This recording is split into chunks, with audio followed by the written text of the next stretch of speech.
Oke, hari ini kita bertemu lagi. Hari ini kita akan membahas mengenai pengembangan media pembelajaran dan hubungannya dalam hal meningkatkan efektivitas belajar mengajar. Sebenarnya media pembelajaran itu memainkan peran yang sangat penting dalam hal meningkatkan efektivitas proses belajar mengajar. Karena dengan menggunakan media yang tepat, materi pelajaran dapat disampaikan dengan lebih menarik, mudah dipahami, dan memotivasi siswa untuk belajar. Definisi dan jenis media pembelajaran. Nah, media pembelajaran itu sendiri adalah segala sesuatu yang dapat digunakan untuk menyampaikan pesan atau informasi edukatif pada siswa. Media pembelajaran itu bisa bersifat audiovisual, itu biasanya dalam bentuk video, film, animasi, audio, dan juga podcast. Kemudian cetak, itu bisa berupa ke dalam bentuk buku, modul, leaflet, dan juga poster. Nah, ke dalam bentuk digital, itu bisa berbentuk aplikasi pembelajaran, website, dan juga game edukatif. Kemudian media pembelajaran yang praktis, itu bisa model, alat peraga, dan juga simulasi. Manfaat penggunaan media pembelajaran. Ada banyak sekali manfaat dalam hal menggunakan media pembelajaran. Yang pertama, meningkatkan motivasi. Nah, melalui media pembelajaran ini dapat menarik motivasi siswa untuk belajar dan lebih terlibat dalam proses pembelajaran. Yang kedua, mempermudah pemahaman. Maksudnya, media pembelajaran yang tepat dapat membantu siswa dalam memahami konsep yang sulit dan dengan lebih mudah. Artinya, media pembelajaran itu memberikan salah satu semacam kemudahan dalam hal pemahaman suatu materi yang sulit. Kemudian yang ketiga, meningkatkan keterlibatan. Melalui media pembelajaran interaktif, itu dapat meningkatkan keterlibatan siswa dan juga membuat proses belajar lebih menyenangkan.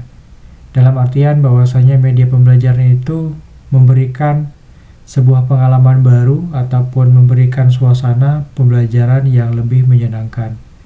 Kemudian yang keempat, memperluas wawasan. Nah, media pembelajaran dapat membuka cakrawala baru bagi siswa dan memperluas wawasan mereka tentang berbagai topik materi.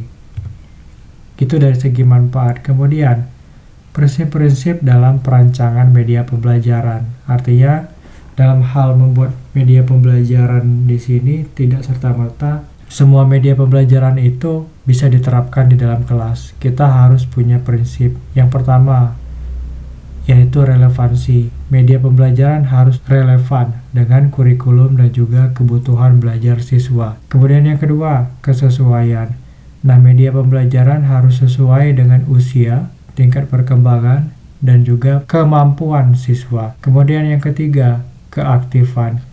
Media pembelajaran harus dirancang untuk melibatkan siswa secara aktif dalam proses belajar. Itu prinsip-prinsip perancangan media pembelajaran. Penggunaan teknologi dalam pengembangan media pembelajaran. Apa saja manfaat atau yang bisa kita berikan kepada siswa dalam hal penggunaan teknologi dalam pengembangan media pembelajaran? Yang pertama adalah aplikasi pembelajaran.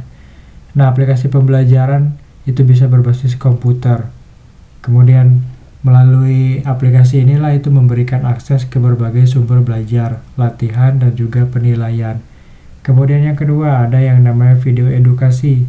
Nah, video edukasi di sini itu dapat memungkinkan siswa belajar melalui demonstrasi, narasi, dan juga visualisasi yang menarik.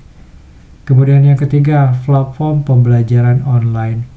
Platform pembelajaran online menyediakan ruang virtual untuk belajar, kemudian bisa juga berkolaborasi dan juga mengakses materi pembelajaran. Nah, yang sekarang sedang berkembang yaitu virtual reality dan augmented reality atau VR dan AR.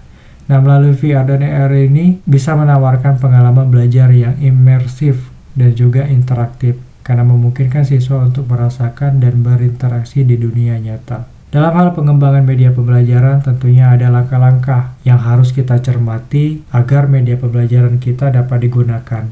Yang pertama, langkah yang harus kita lakukan yaitu perencanaan. Tentukan tujuan, kemudian target siswa dan materi yang akan disampaikan. Kemudian yang kedua, itu adalah tahap pengembangan. rancang media pembelajaran sesuai dengan prinsip-prinsip yang sudah kita tetapkan. Kemudian yang ketiga yaitu uji coba media pembelajaran dengan kelompok kecil untuk mendapatkan feedback. Bagaimanakah media pembelajaran ini? Apakah cocok ataupun tidak? Nah, melalui pengujian inilah kita dapat melihatnya nanti. Kemudian yang keempat, revisi. Revisi media pembelajaran berdasarkan hasil dari pengujian, berdasarkan hasil dari feedback ataupun respon dari uji kelompok kecil. Setelah direvisi, kita masuk ke tahap produksi. Produksi media pembelajaran dalam bentuk yang siap digunakan. Kemudian tahapan terakhir yaitu evaluasi dan distribusi. Evaluasi efektivitas media pembelajaran dan distribusikan kepada para konsumen ataupun kepada para pengguna media pembelajaran. Itu adalah langkah-langkah dalam pengembangan media pembelajaran. Kemudian tahapan selanjutnya yang terakhir yaitu evaluasi dan perbaikan media pembelajaran. Evaluasi dan perbaikan media pembelajaran adalah proses berkelanjutan untuk memastikan bahwa media tersebut tetap relevan dan efektif. Apa saja yang harus kita lihat? Yang pertama aspek, yaitu kriteria evaluasi. Kemudian keamanan, apakah media pembelajaran itu aman digunakan. Kemudian efisiensi. Maksudnya, apakah media pembelajaran dapat membantu siswa dalam hal belajar yang lebih efisien. Kemudian kejelasan. Media pembelajaran itu dirancang agar dapat memudahkan.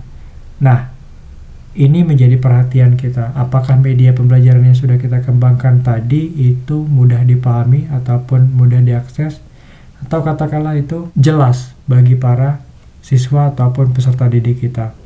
Kemudian yang terakhir yaitu keefektifan. Apakah media pembelajaran itu membantu siswa dalam mencapai tujuan belajar? Itu harus kita pertimbangkan juga.